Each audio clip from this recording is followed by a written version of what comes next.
रामचंद्र भगवान की, सीता माता की, भक्त शत्रुघ्न की, वीर लक्ष्मण की, वीर हनुमान की, अपने अपने माता पिता की, अपने अपने गुरुदेव की, सभी सनातन धर्म प्रेमियों की। जब घर के भेजे हुए महाबलशाली 14 राक्षस श्री राम जी ने एक ही बाण में निपटा।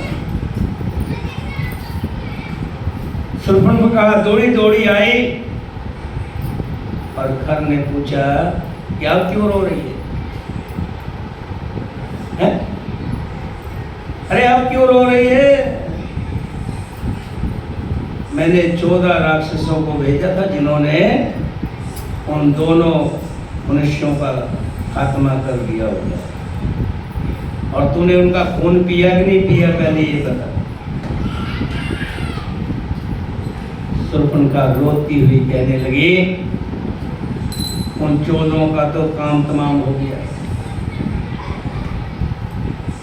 उस राम ने तो एक ही बाण से 14 के 14 को मार डाला, और मुझे नहीं लग रहा कि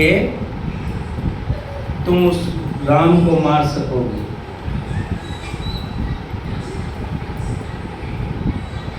क्रोध को जगाते हुए शूर्पणखा ने और भी 2-3 ऐसी बातें कही जिससे खर को बड़ा गुस्सा हुआ और कहने लगा, शूर्पणखा अपने शब्दों को लगाम दो। उन 2 मनुष्यों की तो बात ही क्या है, ऐरावत पर चढ़कर आने वाला इंद्र भी अगर मेरे सामने आ जाए तो मैं भी उसको रण में मार डालूं। फिर अपनी प्रशंसा खुद ही करते हुए सैनिकों से कहा कि जल्दी मेरा रथ तैयार करो। दुश्मन को भी और दूषण को भी, घर का दूसरा भाई दूषण था, और दूषण को भी चलने के लिए कहो। देखते देखते बहुत बड़ा रथ जिसमें श्वेत रंग के घोड़े जुड़े हुए थे घर के सामने आकर खड़ा हो गया। जोर से हंसते हुए ऊंचे स्वर में खर जोर जोर से हंस रहा है और सेना को आगे आगे चलने के लिए कह रहा है। जैसे ही रथ चलने लगा, रथ के चलते ही शुरू होते ही अब सुगन होने लगे। सामने से एक उल्लू निकल गया, लेकिन वो तो अभिमानी था ना। अपशुगुन पे अपशुगुन हो रहे हैं, पर वो अपशुगुनों की परवाह ना करते हुए घर भाई दूषण के साथ पंचवटी वन में पहुंच गए। तभी राम ने लक्ष्मण से कहा कि लक्ष्मण, मेरी दाईं आंख फटक रही है। लगता है कोई युद्ध होने वाला है और युद्ध में विजय होने वाली है, क्योंकि क्षत्रिय है ना। बनिए को तो अगर दाईं आंख फटकेगी तो क्या कहेगा कि कोई ना कोई अच्छा प्रॉफिट मुनाफा होने वाला है? और किसान की होगी तो कहेगा कि बहुत फसल होने वाली है, अब की बार बहुत बढ़िया फसल होने वाली है। लेकिन क्षत्रिय की अगर आंख फटक रही तो क्या कह रहे हैं श्री राम जी? कि लक्ष्मण, लगता है युद्ध होने वाला है और युद्ध में विजय प्राप्त होने वाली है। लक्ष्मण ने कहा, भ्राता जी, अब की बार का युद्ध मैं करूंगा, आप विश्राम कीजिए, युद्ध मैं करूंगा। लेकिन राम ने कहा कि लक्ष्मण, सामने से राक्षसों की सेना आती हुई दिखाई दे रही है, तुम एक काम करो, सीता जी को लेकर पेड़ की पर्वत की कंदरा में चले जाओ, मेरा कहना मानो, मुझे ही इनको राक्षसों को निपटाने दो। लक्ष्मण ने कहा, जो आज्ञा, और सीता जी के साथ गुफा में प्रवेश किया। श्री राम जी धनुष बाण ले अकेले ही युद्ध के लिए तैयार हो पर्णकुटी से बाहर आकर श्री राम आने वाले संकट की तैयारी करने लगे और डट कर खड़े हो गए। देवताओं ने आकाश मार्ग से राम को अकेले, खर और दूषण को अपार सेना के साथ देख 1 मिनट के लिए सोचने पर मजबूर कर दिया कि राम इतनी अपार सेना के साथ युद्ध कैसे करेंगे। देवता ऐसे सोच ही रहे थे, तभी अपने सैनिकों के साथ श्री राम को चारों तरफ से घेर लिया। किसने? खर और दूषण, और तलवार, भाले, बर्छी आदि से श्री राम पर हमला बोल दिया। श्री राम अपने धनुष की प्रतीक्षा को जोर से खींचकर बाण छोड़ने शुरू किए।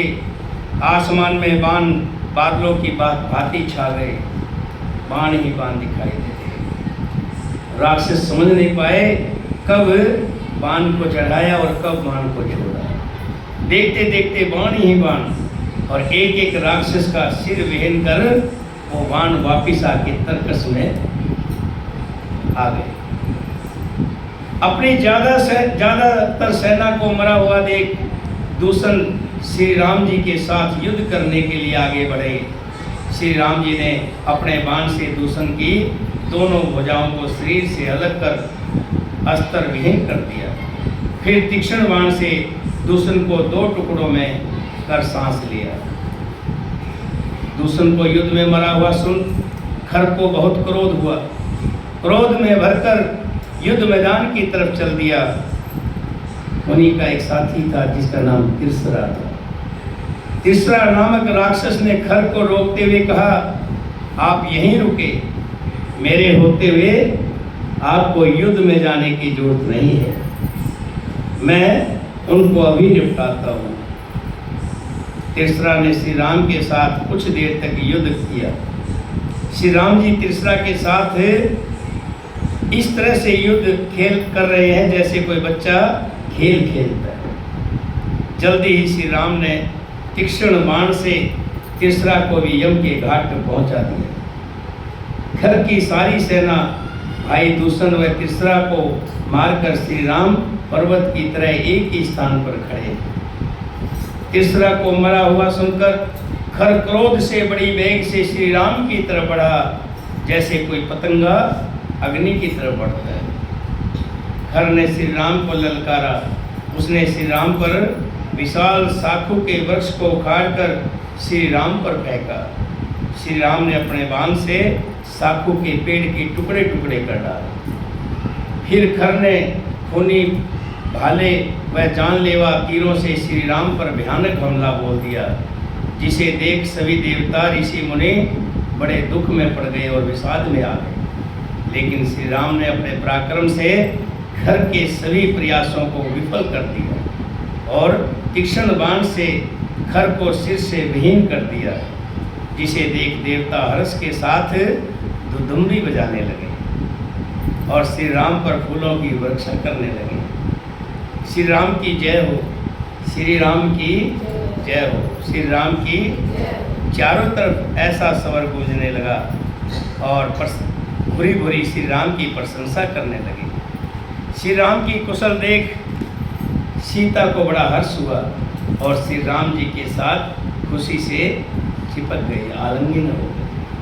बोलिए सियापति रामचंद्र भगवान की, सीता माता की, भरत शत्रुघ्न की, वीर लक्ष्मण की, वीर हनुमान की, अपने अपने माता पिता की, अपने अपने गुरुदेव की, सभी सनातन धर्म प्रेमियों की, बोल साचे दरबार की जय।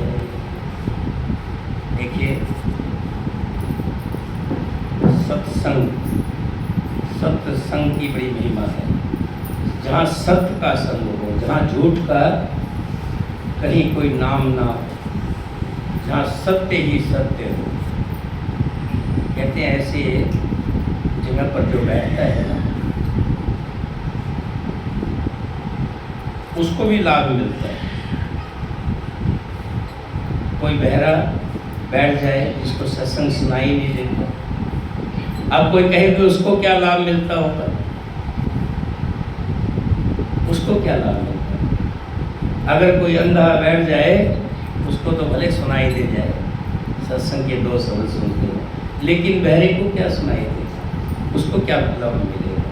लेकिन सत्संग की महिमा इतनी बताई है कि जो व्यक्ति बैठ जाता है, कानहीन होता है या उसका ध्यान नहीं होता, लेकिन सांसों के द्वारा जो वायु उसके अंदर जाती है, सांस जो अंदर जाते हैं, उससे भी उसका अंदर पवित्र होता है। तो यहाँ की जो जहाँ सत्संग होता है, जहाँ सत्संग का स्थान होता है, वहाँ की जो वायु है उसके अंदर भी लाभ ही लाभ भरा होता है। सांस के द्वारा अंदर सांस जाएगा आएगा, उसको कौन रोक पाएगा? रोकेगा कोई? कानों से 1 मिनट के लिए हो सकता है कोई ना सुनना चाहे, लेकिन श्वास तो लेगा ना, और श्वास जब अंदर जाएंगे बाहर आएंगे तो अंदर पवित्र करते हुए आएंगे, क्योंकि सत्संग की महिमा ही बहुत बड़ी है। और सत्संग के ऊपर ध्यान सोने पे सुहागा है।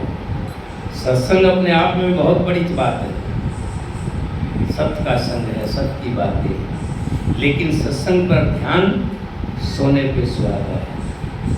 चलिए हम ध्यान में बैठेंगे, दोनों हाथों